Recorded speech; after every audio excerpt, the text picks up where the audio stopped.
Happy Monday, everyone. My name is Nadika, and I'm the Naked Love Coach. Thank you for tuning in to episode 6, last and final part 3 of Being Unfairly Treated. We're here to expand on the Naked Love Coach brand of really removing all our layers and experiencing life from the true essence of who we are, that true place of bliss, love, joy, and passion.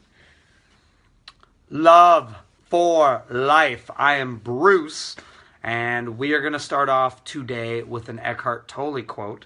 And Eckhart Tolle said, getting what you want and not getting what you want is getting what you want. And what I really wanted to touch on today was the not getting what I want, and how much over my life of being an innocent victim, not getting what I want was an enjoyable experience. Because on the surface level, there I was suffering and I got bullied and all this fucking shit happened. But on another level, I was like excited. I'm like, oh my God, I can't wait. I've got this new juicy story I can't wait to have everyone corroborate with and like cement the fact that I'm an innocent victim yet again. So I think people use time really well for this, the excuse of time, and feeling victimized that they just feel they don't have enough time in the day to fit in all the things that they want to fit in.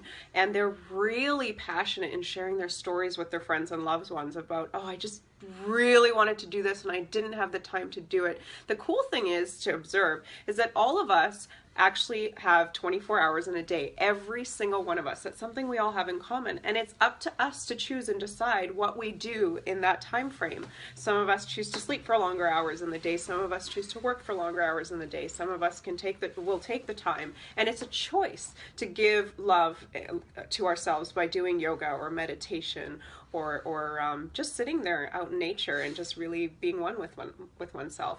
But I feel people really play martyr.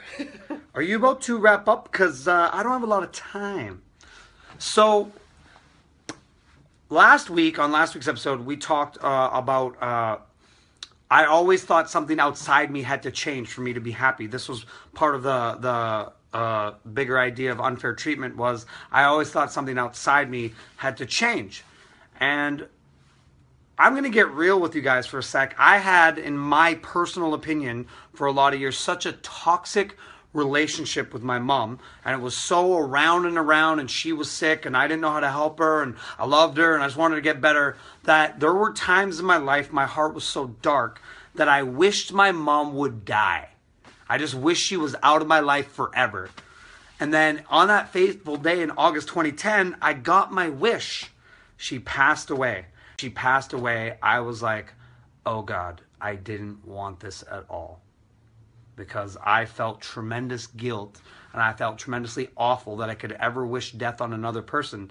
When earlier in my life, I actually believed with all my heart at the tender age of like 20, if my mom just died, my whole life would be easier and I would be happier. And then when I was 28, she passed away and I was like, holy fuck, I really wish I didn't spend 28 years wishing she would go away. So, yeah, that kind of just wanted to get real on that whole innocent victim, and I just want everything outside of me to be different for me to be happy. You know what? No, that never works. I get that different, and I'm still not happy. I think that's a really powerful sharing, so thank you for that, Bruce. I find another sort of real-life example is breakups.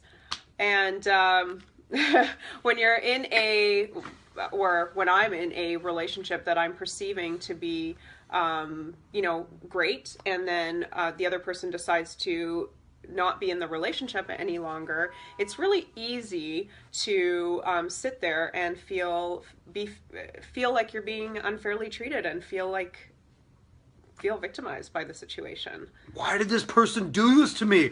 I love them so much, and all they did was stick their head even deeper in the sand. And when I lovingly observed that, I realized that actually someone else's decision is fully 100% their responsibility and about them and their choices, and actually has nothing to do with me and means absolutely nothing about me. Most importantly, it means nothing about me, but my ego wants it to very strongly send me a message that it means something about me. I read on a skeptic's website, and I love this line so much, and the line was, experience is often a poor guide to reality. So when I interpret an external event, just because my mind says it, just because my brain says it, just because my body says it, just because my feelings say it, just because my thoughts say it, doesn't make it true. So thank you for tuning in to episode 6. We love hearing your feedback and your interactions and having you share our videos on social media. You can follow us on hashtag #TheNakedLoveCoach on all platforms of social media, including YouTube. And for my personal morning intention, I post that on a morning blog at msvizzy.com, msvizzy.com.